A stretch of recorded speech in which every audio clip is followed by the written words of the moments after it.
Gluten-free baking, working with butter. Hi, I'm Bron. Welcome to Believe It's Not Gluten, the home of amazing recipes for the gluten intolerant. Amazing because they taste so delicious that no one will know they're gluten-free. We want to make things as easy as possible, so cooking at home is a better option than buying pre-prepared food.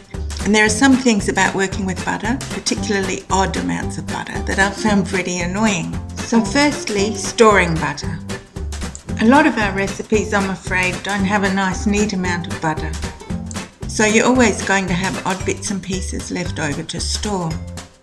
Now you really need to store leftover pieces by wrapping them well in plastic wrap, or they'll take on the smells and taste of your fridge, and this really is not nice and can certainly affect the taste of your cookies, etc. So rather than messing around with plastic wrap all the time and having bits and pieces of butter in your fridge, it's much quicker and easier to just keep them in an airtight container, put all your odd bits in, no need to wrap, and they will stay fresh and free from smells with minimal effort. Secondly, melting butter. I used to melt butter in a cup or bowl in the microwave, and it would often spit all over the microwave. Then I'd have to scrape out the cup, trying not to waste too much, and it was messy to wash. However, I found that the quickest, easiest way to melt butter for a recipe, no matter how small an amount you need and with the least wastage, is just to put it in a small fry pan on the stove. This should be your first step when making the recipe, so just leave it on the heat until it is half melted, then remove it, get your other ingredients and start with your recipe. By the time you need it, your butter will be fully melted and just warm to hot. It's then really easy to scrape it out and really easy to wash the fry pan. Just remember though, if you forget to turn off the heat and it gets too hot, you can't add it to the recipe until it is cooled. If you add it when it's really hot, it will cook the eggs and flour and ruin everything. So it should never be so hot that you can't touch the pan. Thirdly, creaming butter and sugar. I have to admit I hate creaming butter and sugar and avoid it whenever I can. If you have a stand mixer, it's probably not a problem, but if you're using a hand mixer, there are a few things that will make it easier. Of course, you can also use a food processor if you like, but I get impatient with having to scrape it out. The main thing is to get your butter really soft before you start trying to beat it. It's definitely no fun trying to cream hard butter and sugar. It takes forever and may never really come together properly.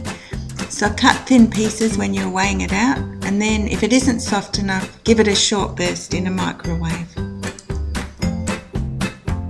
I usually find I have to count down for 8 seconds and then open the door and move it around and then repeat another 8-second burst if it's not soft enough.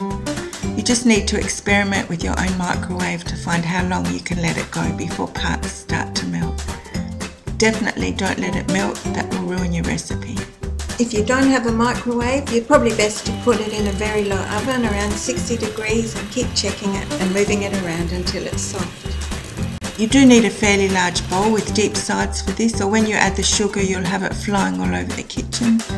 Start with the beaters on the lower speed and then move to high speed and scrape down the sides of the bowl a few times through the mixing. I know it's annoying, but you really need to beat it for at least a couple of minutes. The aim is to get rid of any sugar granules. If adding an egg, add one that is at room temperature. If you add one straight from the fridge, it will harden up your mixture after you went to all the effort to soften it before. You may also want to warm your sugar if your kitchen's really cold, otherwise cold sugar will harden the butter again too. So thanks for watching, hope this has been helpful. Please head to our blog and check out our recipes, fantastic gluten-free recipes and also some non-gluten-free options. If this is helpful, we would really appreciate a thumbs up and any comments or questions below. Thanks again for watching, hope to see you on the blog. Happy baking!